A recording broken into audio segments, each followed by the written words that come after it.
चलिए जानते हैं आज के देश और दुनिया की सिलेक्टेड काम की और महत्वपूर्ण बड़ी खबरों को फटाफट अंदाज में। पीएम मोदी बोले, गुजरात को बदनाम करने वाले चुनाव में फेंक दिए जाएंगे बाहर। किया ये बड़ा दावा। मोदी ने कहा कि गुजरात के लोगों ने उस गैंग को पहचान लिया है जो गुजरात के खिलाफ काम कर रहा है और हमेशा राज्य को बदनाम करने की कोशिश करता रहता है।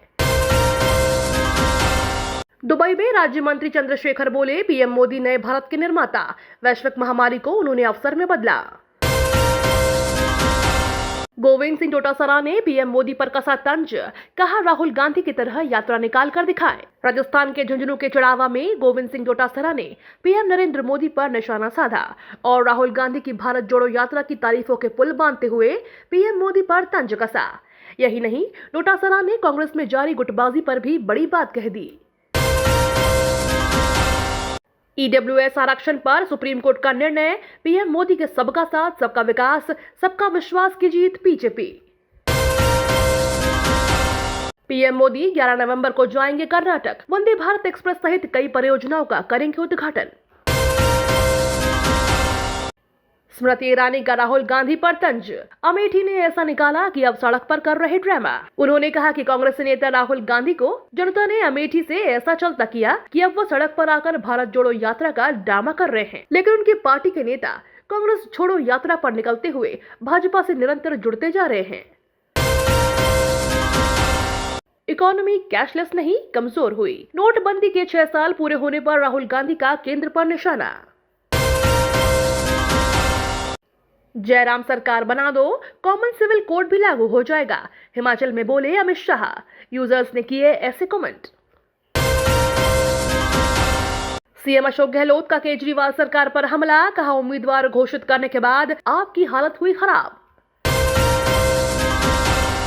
हिमाचल चुनाव में पाकिस्तान की एंट्री, राजनाथ बोले पीएम मोदी ने चंद मिनटों में आतंकवाद पर लिया कड़ा एक्शन। हिमाचल प्रदेश में 12 नवंबर को वोट डाले जाने हैं। इसके पहले राजनीतिक दलों की सक्रियता तेज हो गई है। सभी दल अपने काम को लेकर वोटरों को अपनी ओर आकर्षित करने में जुटे हुए हैं। इसी बीच केंद्रीय रक्षा मंत्री राजनाथ सिंह ने बैजनाथ में एक चुनावी जनसभा को संबोधित किया। पाकिस्तान में पल रहे आतंकवाद को लेकर उन्होंने निशाना साधा। जारी रहेगा ईडब्ल्यूएस कोटा, केंद्र के संशोधन पर सुप्रीम कोर्ट की मुहर। सुप्रीम कोर्ट की आर्थिक रूप से कमजोर सवर्णों को मिल रहे आरक्षण को बरकरार रखा है। चीफ जस्टिस यूयू ललित के नेतृत्व में 5 जजों की पीठ ने संविधान के 103वें संशोधन को सही ठहराया। आरक्षण के खिलाफ दलील दी गई कि यह 103वां संविधान संशोधन के साथ धोखा है। चीन में कोविड के चलते सख्त लॉकडाउन का असर, कम हुआ आईफोन का प्रोडक्शन। अमेरिका और दक्षिण कोरिया को देंगे बेरहमी से जवाब, मिसाइलों की बारिश कर उत्तर कोरिया का ऐलान।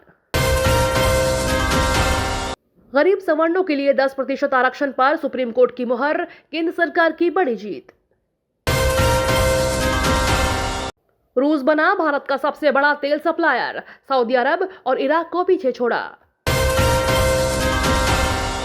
मुख्यमंत्री अशोक गहलोत ने मनरेगा व लोक जुम्बिश कर्मियों के मानदेय में 5% वृद्धि का फैसला लिया। परमाणु हमलों की आशंका से चिंतित हुआ अमेरिका, रूस को समझाने के लिए कर रहा गुपचुप बातचीत। हिमाचल में सीएम योगी की दहाड़, अब की बार हिमाचल में बदलेगा रिवाज। हिमाचल प्रदेश चुनाव को लेकर बीजेपी कोई कसर नहीं छोड़ना चाहती है। हिमाचल प्रदेश में स्टार प्रचारक ताबड़तोड़ चुनाव प्रचार कर रहे हैं। हिमाचल प्रदेश के मंडी में सीएम योगी आदित्यनाथ चुनाव प्रचार कर रहे हैं। सीएम योगी ने कहा कि पीएम मोदी के नेतृत्व में देश लगातार आगे बढ़ रहा है।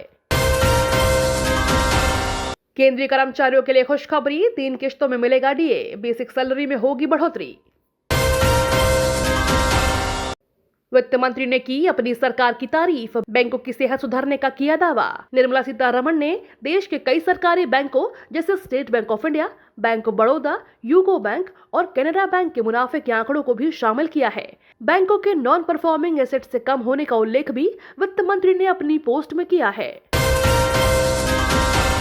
डेली ऐसे ही खबरों से अपडेट रहने के लिए चैनल को सब्सक्राइब करके बेल आइकन को दबाना बिल्कुल ना भूलें।